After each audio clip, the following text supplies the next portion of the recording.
Hello friends, welcome back to my channel. तो आज recipe हूँ गोटा बैगण और आलू मसला। बहुत ही सिंपल, बहुत ही इजी। आपन तार टेक्सचर देखि पारुथिबे केते बढ़िया सेमी थिक ग्रेवी होईची। किछि बाटा बाटी करबा आवश्यक नै। केमिति आपन झटपट गोटे 15 मिनिट रे रेडी करि परिबे सेमिति आज याको आमे करबा। देखंतु आर कलर भी जानि पारुथिबे केते परफेक्ट अछि। देखिबा को भी बढ़िया देखा जाउची। विश्वास करंतु टेस्ट भी यार बहुत ही भल थिला। भात रुटी सबु संगे बहुत ही बढ़िया लागिबो। तो चलंतु आरंभ करिबा। देखंतु एठी मु गोटे प्लेट रे 500 ग्राम बा आधा किलो रो छोटो साइज रो बैगण नेइची। आपण मन रखिथिबे एठी कहलिया कहलिया छोटो छोटो कसी कसी बैगण नेले बहुत ही बढ़िया लागे रेसिपीटी। आकु कोन करबा बैगणटी को आमे मझिरु जो माने एमिति टिके गोटे कट देबा। ए बैगणटी टिके मोटा थिला सेथिबे मु आकु 4टा कट देबी। देखंतु सेम आपण एमिति काटिबे। आउ जो बैगणटी टिके पतला अछि ताकू आपण 2टा कट देबे। ओ कट देला परे आपण ता मझिटा टिके चेक कर देबे, कारण बेसिकली बैगण रे कोन हुए टिके शीघ्र पोको धरि दिए। देखंतु पतला बैगण गुडा को 2टा कट देबे। देखंतु एठी सेम आपण चाहिए आर मुंडीटी को पूरा काढ़ी पारिबे। मु एठी किंतु टिके लागिकी रखिछि बा डेम्फ टिके लंबा भी रखि पारिबे, किंतु मु एठी काटी देइछि। देखंतु एठी मु सब बैगण गुडा को काटी देइछि। तापरे एठी मु गोटे हाफ चामच लूण नेइछि और टिके हल्दी नेइछि। आकु भलो भाबरे टिके मिसामिसी कर देबा। ए द्वारा कोन हबो जे बैगणटी रोसई परे फिका लागिबनी बा अलणिया लागिबनी। नहले कोन हबो बैगण टी पांचिया लागिबो। आपण तरकारी ग्रेवी आपण को ठीक लागबो, किंतु बैगण भल लागिबनी। तो सेइथरे खाइबार किछि मजा आसीबनी। आपण सेई लूण हळदी को टिके भितर भितर भी मु टिके घसी घसी लगे दोछि। देखंतु एई बडी सेम प्रोसेस रे आपण भी करिवे। देखंतु सब गुडा बैगण लगेला परे मु टिके रखुछि।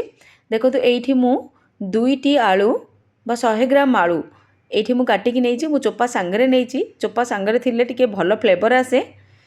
ताकू साइड रखिबा। गोटे कड़ाई रे मु 3 चम्मच तेल नेइछि। एइठी तेल को टिके गरम हेबा को छाड़िबा। तापरे आलू गुडा को सेथरे देबा। फ्लेम एठी हाई टू मीडियम अछि। आलू गुडा को कोन करबा टिके भाजीबा। एठी मने रखिबे आलू को 50% कुक करिवे बा 50 टू 60% कुक करिवे, कारण बैगण रे जदि आपण कंचा आलू पके देबे ताहले कोन हबो बैगण सिझि जिवो, आलू सिझि नथिबो, तो तरकारी खाइबा को बिल्कुल भी भल लागिवनी। तो देखंतु आलू ऑलमोस्ट एडी 50% कुक हे गलानी। एई स्टेज रे कोन करबा आलू गुडा को गोटे प्लेट को मु काढी नउची। विश्वास करंतु रेसिपीटी आपन को मु आशा करूची बहुत ही भल लागिबो। बहुत ही सिंपल। एथरे किछि बाटा बाटी करिवार नाही। सबु छेचा मसला ही मु एथरे देइची। आपन आगु को देखिले जानि परिबे। तापरे सबु आलू गुडा को प्लेट रे काढी नेबा। देखंतु कढ़ाई रे बळका तेल रहि जाइची। सेम तेल रे कोन करिबा बैगण गुडा को जो रखिथिले आमे 2 बेच रे बैगण गुडा को टिके फ्राई कर नेबा। एठी गोटे जिंस मने रखिबे, बैगण जेतेबेले कढ़ाई रे पकेबे आउ फ्लेम को बिल्कुल भी स्लो करिबेनी, हाई फ्लेम कर नेबे। नहले कोन हबो बैगण गुडा को करकंचिया हे जिवो, तो खाइबा को बिल्कुल भी भल लागिवनी। तो हाई फ्लेम रे ही आकु एपट सेपट करी करी भाजी नेबे। ऑलमोस्ट आकु 50 टू 60% कुक कर नेबे। देखंतु आपण देखि पारुथिबे बैगण गुडा को ऑलमोस्ट 20 टू 30% कुक हे गलानी। एमिति एपट सेपट करके बैगण गुडा को कुक कर नेबे। जेतबे से 50 टू 60% कुक हे जिवो ताकू भी सेम प्लेट रे काढी नेबा। एठी मु बैगण गुडा को सब गुडा को सेई प्लेट रे काढी नउची। केते सुंदर रे बैगण गुडा को भाजी हे जाईची आपण देखि पारुथिबे। रेसिपीटी आपण निश्चय थरे ट्राई करिवे ओ केमिति हैला मो संगे आपण अनुभूति निश्चय शेयर करिवे। आशा करछि रेसिपीटी भलो लागिथिबो। तो देखंतु एठी मु सब गुडा को बैगण प्लेट रे काढी नेली। ठीक एई परि भाबे मु सेकंड बैच को भी छाणी देइथली। देखंतु एठी सब बैगण आलू को प्लेट रे काढी नेली। तापरे सेम कढ़ाई रे जो टिके तेल बळकी थिला सेथरे आउ टिके तेल देबा। तापरे देखंतु एठी टिके ड्राई मसाला बा खड़ा मसाला नै जिबा। एठी गोटा मसाला मु एठी नै जाईची। देखंतु ताकू आमे तेल रे देबा। एठी आपण चाहिले टिके जीरा भी नै परिबे। तापरे एठी पूरा फाइनली चॉप पियाज नैची मु गोटे मीडियम साइज रो। पियाज को आमे हाई टू मीडियम फ्लेम रे टिके कुक करिबा। जेतेबेले पियाज टिके नरम हे जिवो सेतेबेले पर्यंत कुक करिबा। देखंतु एठी टिके आपण 2 ରୁ 3 मिनट कुक करला परे देखिबे पियाज टिके नरम हे जिवो। एठी देखंतु पियाज टिके नरम हे जाईची। देखि परथिबे आपण केते सुंदर हे जाईची पियाज। तापरे एई स्टेज रे हमें कोन करिबा टिके छेचिकी रखिथिबा अदा रसुण को देबा। छेचिकी देले कौन हुए तार चंक्स गुड़ाक पाटी को बाजे और खाइबा को बहुत ही भल लगी थाए। मुझे कौन करी जो थे कुटी थी से टिके पानी देई ताकू भी ये देती जो द्वारा कौन हम अदा रसुण फ्लेवर टिके पलैब बा कंचा बास्नाटा टिके पलैब। तापर ताकू भी आमे 1 ରୁ 2 मिनट भल भाव में कुक करवा। तापरे टिके चपर चॉप करिकी मु गोटे मीडियम साइज रो टमाटो भी नहीं जाइथिली ताकू भी आमे हाई टू मीडियम फ्लेम रे टिके कुक करने को छाड़िबा। देखंतु टमाटर बहुत सारा पानी बाहरची पानी मरला पर्यंत आपको कुक करने को पड़िबो। हाई टू मीडियम फ्लेम रे ही आपको कुक करवा जेतल पर्यंत कि टमाटर पानी सरी। देखंतु साइड रे एपड़ी तेल गुड़ाक बाहरची और मसला पूरा कड़ई छाड़ी नौची। एई स्टेज पर्यंत कुक करने को पड़िबो नहले कौन हम मसलाटी कंचा लगिबो।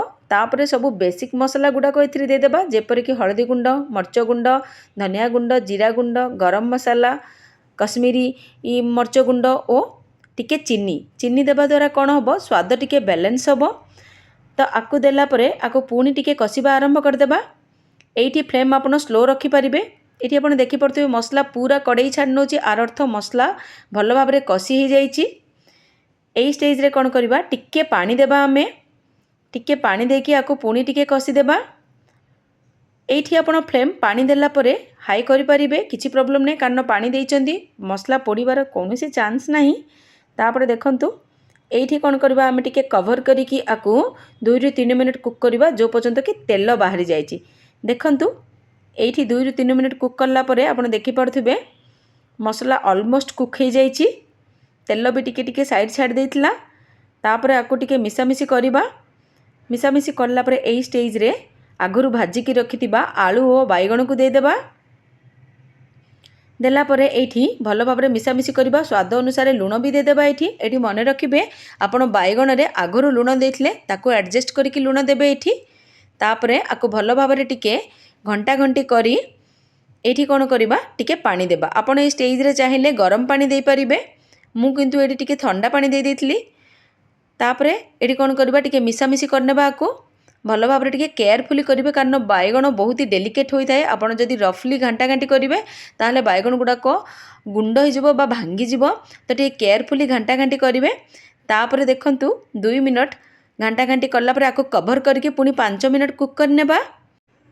5 मिनट पर आर लिड टी कारिकी देखा। देखंतु केते बढ़िया कलर होइछि बहुत ही बढ़िया देखा जाइछि बहुत ही सुंदर टेस्ट भी बहुत बढ़िया थिला। देखंतु ग्रेवी भी बहुत बढ़िया होइछि ना पूरा पतला ना पूरा मोटा। तो एई स्टेज रे कोन करबा तरकाटी हेई जाइछि तो गैस ऑफ कर देबा ओ काटिकी रखिथिबा धनिया पत्र देबा।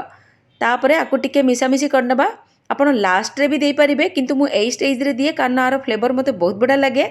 आशा करुछि वीडियोटी आपनको भल लागिथिबो। जदि भल लागिछि लाइक तो गोटे निश्चय करिवे। जदि चैनल रे नुआ अछंती सब्सक्राइब करने को बिल्कुल भूलिबेनी।